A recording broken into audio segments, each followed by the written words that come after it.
চরণে জানাই আমার শতকোটি প্রণাম।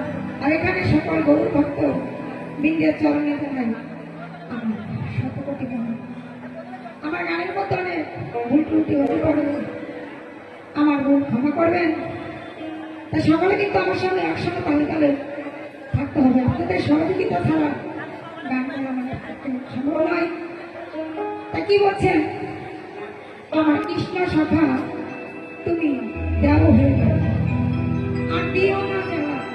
কৃষ্ণ সখা এমনই চতুর যে রাধারানীদের এত যেন দুধে